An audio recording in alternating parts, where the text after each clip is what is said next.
우리 오늘 이 시간에는 하나님의 형상에 대해서 우리들이 공부를 하겠습니다.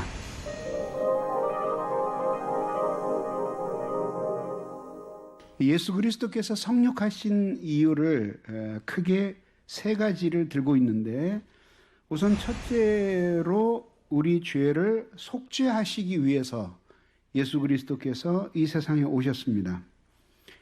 그래서 예수 그리스도께서 우리의 죄를 위해서 죽으셔야 하는데, 죽으시기 위해서는 하나님으로서는 죽으실 수가 없겠죠. 그래서 사람의 몸을 입으셔야 하지만 죽으실 수 있고, 죽음으로써 우리의 죄를 대속하는 제물이 되시기 위해서는 사람의 몸을 입고 성육신하셔야 됐다라고 하는 거죠. 성육신이라고 하는 것은 여러분 잘 알겠지만 사실은 중국어예요. 중국어로 이렇게 표현을 한 거예요.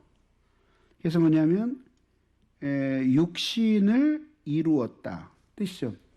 그래서 사람의 몸을 이루었다. 그래서 사람의 몸이 이렇게 사람의 몸을 이루어서 이런 몸의 형체를 가지고 이 세상에 오셨다. 이걸 그래서 우리들이 성육신이라고 그렇게 번역을 하고, 영어로는 incarnation이라고 부릅니다. 그래서 이제 원래 이게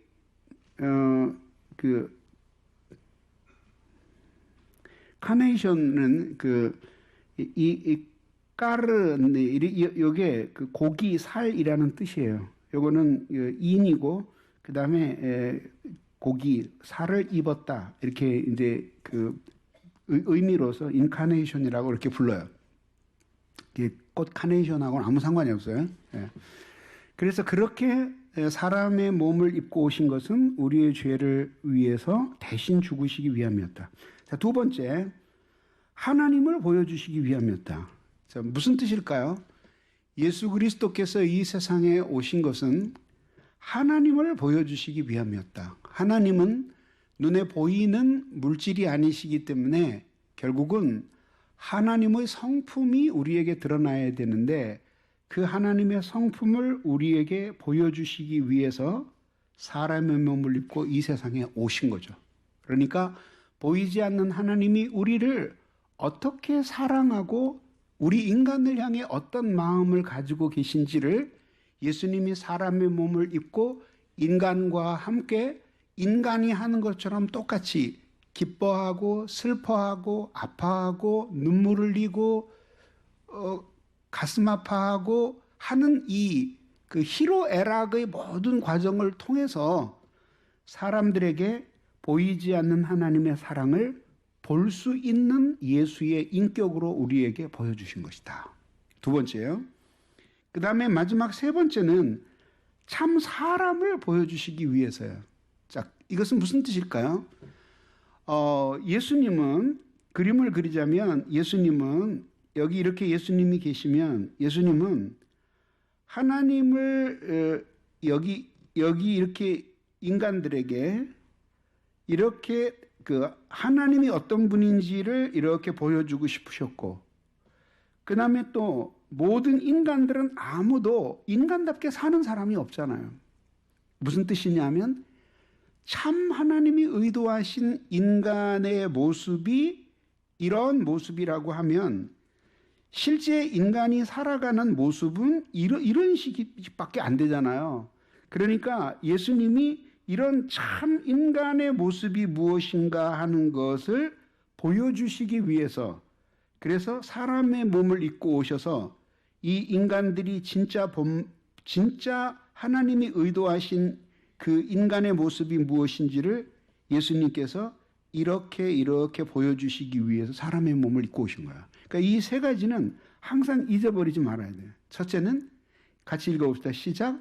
우리의 죄를 속죄함. 우리의 죄를 속죄하기 위해서 이 세상에 죽을 수 있는 사람의 몸을 입고 이 세상에 오신 것이다.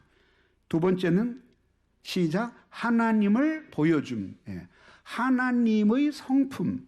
하나님이 어떤 분이신지를 보여주기 위해서 이 세상에 오신 것이다. 세 번째, 시작. 참 사람을 보여줌. 사랑이 아니라 참 사람을 보여주기 위해서 오신 거죠.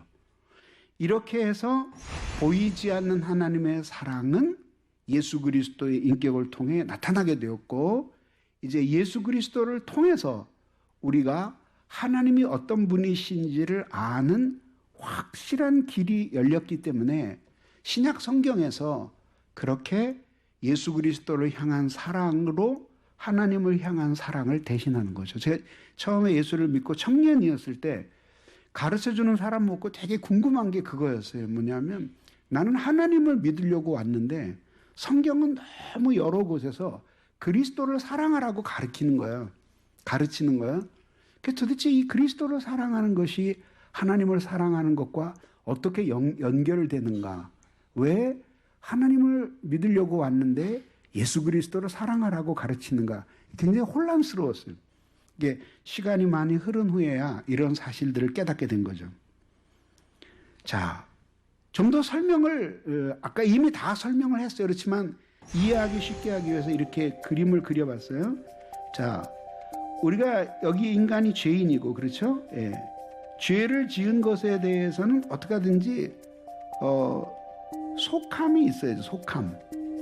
근데 속한다고 하는 것은 결국 무슨 뜻이냐면 A라는 사람이 잘못했기 때문에 당연히 이 사람이 받아야 될 형벌을 B라는 사람이 대신 갚아주는 것. 이거를 우리가 대속이라고 부르는 거예요. 속이라고 하는 의미가 그거거든요. 그러니까 우리들이 어떤 신학자가 이런 말하자면 반론을 제기했어요. 우리들이 하나님이 우리에게 거저 주신 구원이라고 이야기하는데 이거는 거짓말이다. 왜냐하면 우리의 구원을 위해서 필요한 대가를 우리가 지불하지 않고 예수가 지불하셨을 뿐이지 우리의 구원을 위한 충분한 대가를 지불하신 것이다. 이 신학자의 이야기는 뭘 강조하는 것일까요? 그러니까 우리가 구원을 거저 받았다는 것만 너무 강조하지 말고 그것을 생각할 때마다 사실은 죄 없으신 예수님이 우리를 속죄하시기 위해서 당신이 희생의 죽음으로 자신을 바치셨다는 것을 기억을 하자, 그 얘기죠. 그래서 속죄의 사실을 생각하면 항상 예수를 사랑하게 된다, 이 얘기죠. 자, 그래서 이 죄인을 속죄하시기 위해서 하나님이 예수 그리스도를 십자가에 못 박으셨고, 바로 이렇게 십자가가 의미하는 것은 죽음이에요, 죽음. 이 죽음을 위해서 예수 그리스도께서 오신 거죠. 그래서 사도 요한이 뭐라 그래요? 하나님의 사랑이 이렇게 나타낸 바 되었으니 그리스도께서 우리를 위해 하나님이 자기의 외아들을 우리를 위한 화목제물, 똑같은 뜻이에요. 이렇게 해요.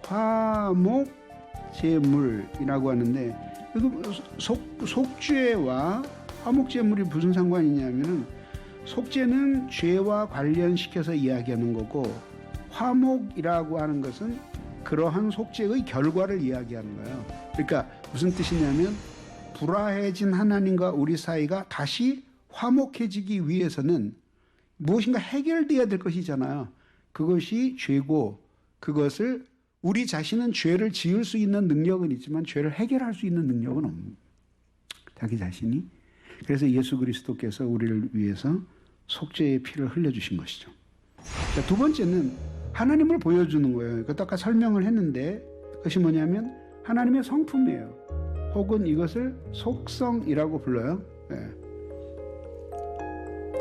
자, 이런 속성 혹은 성품과 두 번째는 시행 방식이에요. 이것에 대한 지식을 우리들이 하나님을 아는 지식이라고 말한다고 지난 시간에 가르쳐 드렸죠. 그죠? 하나님을 아는 지식. 하나님을 아는 지식을 의미해요. 자, 그런데 뭐냐면 이거죠. 예수 그리스도께서 이렇게 사람의 몸을 입고 이 세상에 오심으로써 이렇게 많은 사람들이 하나님을 직접 바라보면 이 하나님이 누구인지 알 수가 없는 거예요. 그렇잖아요. 심지어는 뭐야? 그 하나님이 존재하시는지 아니면은 존재하시지 않는지, 더군다나 그 하나님이 어떤 분이신지에 대해서는 더더욱 알 수가 없는 거예요. 그래서 예수 그리스도께서는 이 하나님이 어떤 분이신지를 이 세상에서 인간과 함께 어울려 사는 그 모든 직접적인 삶과 교훈을 통해서 가르쳐 주신 거죠.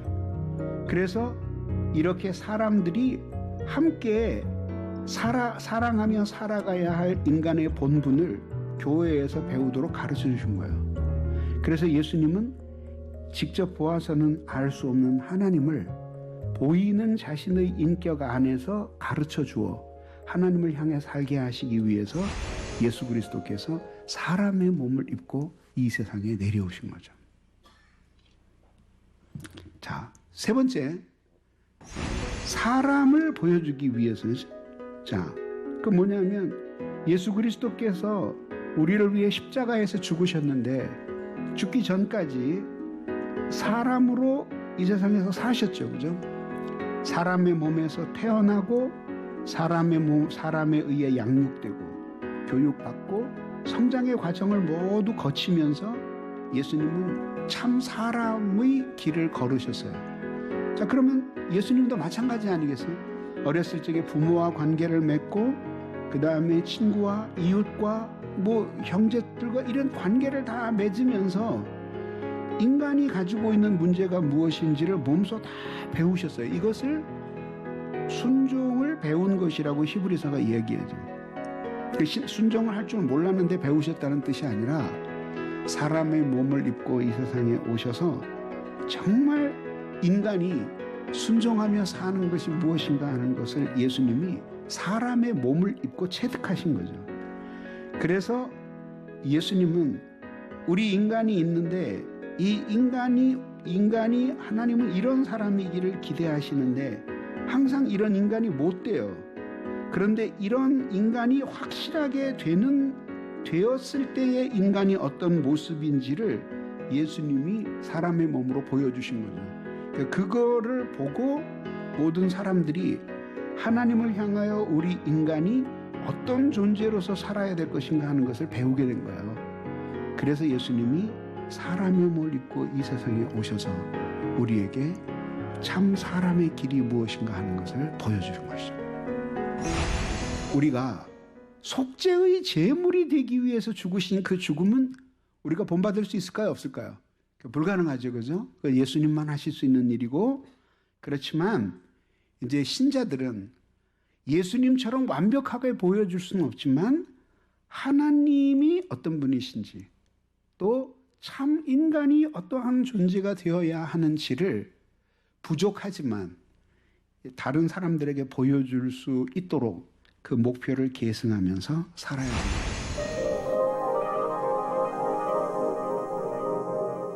우선 여기 도라고 하는 것은 우리들이 공자 맹자할 때 그 도를 이야기하는 것이 아니라 예수님 말씀하시죠. 내가 곧 길이요 진리요 생명이니 누구든지 나로 말미암지 않고는 아버지께로 올 자가 없느니라 할 때의 길, 이게 영어 성경에 The Way라고 나와요. 왜 예수님이 당신 자신을 길이라고 묘사하셨을까요? 길의 의미가 뭐죠? 길은 이렇게 돼 있어서 어떤 사람이 이 길은 분명히 누구를 데려가려고 하는 목적지가 있어요. 그렇겠죠? 그리고 길 위에 서 있는 사람은 도상 위에 있는 사람이에요. 그러면 길은 어디론가 데려가는 거죠. 그죠? 예. 예수 그리스도가 시키는 대로 순종하고 그가 믿으는 대로 믿고 그분이 이끄는 대로 따라가면 예수님은 정신병자처럼 아무데나 우리를 데려가시는 것이 아니라 예수님은 우리가 다 이해할 수 없는 것조차도 계획을 하시고 일정한 방향으로 우리를 이끌어 가시는 거예요. 그 예수님의 계획이에요. 자, 그렇게 놓고 보면 이렇게 예수님이 우리를 이끌어 가시면은 이것이 마치 길을 따라 인간이 가는 것 같기 때문에 예수 그리스도를 길이라고 부르는 거죠. 더욱이 예수 그리스도를 더 트루스, 진리라고 부르잖아요. 그죠? 예. 세상 살아가면서 많은 일리 있는 것들이 있지만 예수님이 결정적인 절대적인 기준으로서의 진리가 되신다는 뜻이죠. 생명은 라이프죠. 예. 바로 그 예수 그리스도 안에서 인간은 하나님과 교제하며 인간 영혼이 온전히 우리를 행복으로 인도하기 위한 하늘의 자원을 공급을 받는 거예요. 그것을 우리들이 사랑이라고 부르기도 하고 또 생명이라고 부르기도 해요. 자, 이런 의미에서의 도를 이야기하는 거죠. 그죠? 그래서 어떤 사람이 이제 내 책을 읽고 비평을 했어요. 그래서 저자는 예수 그리스도를 믿는 것과 중국 철학에서 도를 혼돈한다고 말이죠. 혼돈하는 게 아니라 예수님이 내가 곧 길이요, 진리요, 생명이라고 말씀하셨어요. 그렇기 때문에 예수 그리스도를 믿는 그것은 그냥 맹목적으로 순종하는 게 아니라 예수 그리스도께서 목적을 가지고 당신을 믿는 우리들을 어디론가 이끌어 가신다는 의미에서 신앙은 곧 그 길을 따라가는 것이에요. 그래서 예수 믿는 사람의 인생의 길과 믿지 않는 사람이 생각하는 인생의 길이 각각 달라요. 그래서 예수 그리스도를 믿는 것은 길 대신 그리스도 예수를 따라가는 삶이에요. 자, 그런데 문제는 여기서 열이에요, 열. 요거 뭐냐면 기쁠 열자예요, 이렇게. 기쁘다, 희열라고 얘기하잖아요. 연락, 그런 얘기잖아요. 기쁘다, 이 뜻이에요. 요거는 뭐죠? 슬프다, 이 뜻이에요. 자, 그러면 도대체 이게 도열은 뭐냐면, 이거를 제가 어디서 한번 얼핏 들은 것은 그 불교에서는 이걸 법열이라고 이야기를 하더라고요. 법열. 이게 무슨 뜻이냐면 불법을 깨달은 기쁨을 이야기하는 것이죠. 근데 우리는 인간이 어떤 그 자기 나름대로 인생의 어떤 진리를 깨달았기 때문에 거기에서 어떤 철학이나 사상에서 오는 즐거움이 아니라 도 자체가 그리스도예요. 그래서 복음의 도를 깨닫고 성경을 통해서 진리가 무엇인지를 알고 예수 그리스도를 만나게 되면 그 예수 그리스도를 만나는 기쁨을 하나님이 주시는 기쁨. 그러면 여기서 슬픔은 무엇인가? 그 기쁨은 예수 그리스도를 우리가 예수 그리스도를 바라보는 데서 오는 기쁨이라면 이 슬픔은 예수님을 통해서 우리에게 주어진 그 큰 사랑과 은혜를 생각하며 세상을 바라보거나 자기 자신을 바라볼 때 느끼는 슬픔이에요. 그러니까 당연히 이것은 좌절과 비탄의 슬픔이 아니라 경건한 기대에서 오는 슬픔이에요. 경건한 슬픔. 응? 이해되세요? 경건한 슬픔. 그래서 우리가 교만하다가도 하나님의 말씀에 깊이 깨닫고 우리가 얼마나 무지한 인간인가 하는 것을 깨닫고 나면 그러면 하나님의 이 은혜의 세계는 얼마나 크고 넓으며 나는 하나님 앞에서 얼마나 무지한가라는 것을 깨닫게 될 때 슬픔을 가져오는 거예요. 근데 이 슬픔은 우리를 좌절하고 낙담시키고 인생에 대해서 회의를 느끼게 하는 것이 아니라 하나님을 더더욱 의지하게 만드는 그런 종류의 슬픔이에요. 그래서 이것을 도애라고 부르는 거죠. 누가 이걸 만들었냐? 제가 만들었어요. 그래서 뭐 어디에 특별히 이런 게 있는 게 아니에요. 그러나 이제 제가 만들었어요. 만들고 보니까 너무 좋은 거예요. 멋있는 거예요. 그죠? 도열의 기쁨. 예수와 함께하는 기쁨이라면 도애의 슬픔이라는 도애는 예수 그리스도를 사랑하기 때문에 그 사랑을 모르는 이 세상, 그 사랑에 부합하지 않는 자신을 바라보면서 느끼는 슬픔이에요. 그러니까 이 두 개는 한 인격 안에 항상 공존하는 거죠. 그래서 기쁨이 넘칠 때 이런 경건한 슬픔도 넘쳐요. 그래서 예수님이 뭐라 그러셨어요? 애통하는 자는 복이 있나니 저희가 위로를 받을 것이며. 어떤 위로예요? 하나님의 위로죠. 하나님의 위로. 하나님은 그 슬픔을 기쁨으로 위로하시잖아요. 그래서 그렇게 세상을 보고 안타까워하고 눈물을 흘리는 사람들에게는 주님이 여전히 그래도 희망이 있다는 그런 그 기쁨을 보여주고 그 기쁨이 우리로 하여금 모든 사람을 향해 관용하게 하는 그런 근거, 이유가 되기도 하는 것이죠. 자, 그래서 도열은 진리와 함께 기뻐하고 도회는 진리 때문에 아파하는 것이 도회다. 그래서 목회자는 하나님의 말씀을 가르치는 사람들은 진리의 아름다움에 사로잡힌 사람이고, 그 다음에 도에 관심이 없는 목양이라는 것은 없다. 도에 관심이 없는 목양이라는 것은. 그래서 사람들을 많이 사랑하지만 결국은 그 사람이 목표가 아니라, 그 사람이 그냥 사는 게 목표가 아니라, 그 사람이 참 진리인 도를 올바로 깨닫고 지금보다 훨씬 더 진리에 부합한 삶을 살게 하는 것이 영혼을 돌보는 목표예요. 지금 같았으면은 제가 그런 식으로 설교를 안 했을 텐데, 그때 한 25년 전이니까 막 열렬했잖아요. 의사들이 잔뜩 모였어요. 의사들 모였는데, 원고에도 없었는데 오바를 좀 한 것 같아요. 당신들이 만약에 환자를 그냥 치료만 한다면 어쩌면 당신들이 가장 나쁜 일을 하고 있는지도 모른다. 그래서 의사들이 뜨악해서 날 쳐다봤어요.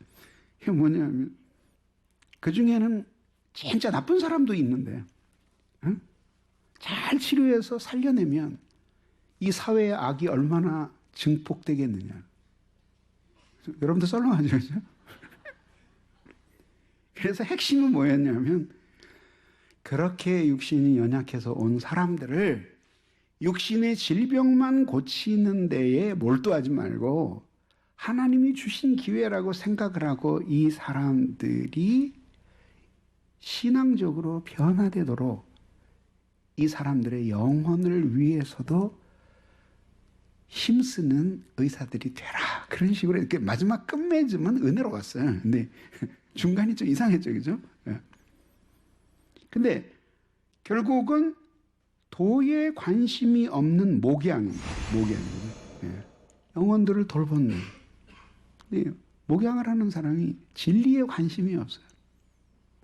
그가 영혼을 위해서 해줄 수 있는 일이 무엇일까? 이런 생각을 하게 되는 거죠. 내가 곧 길이요 진리요 생명이니 나로 말미암지 않고는 아버지께로 올 자가 없느니라. 그래서 여기에서 길을 이야기하는 거예요.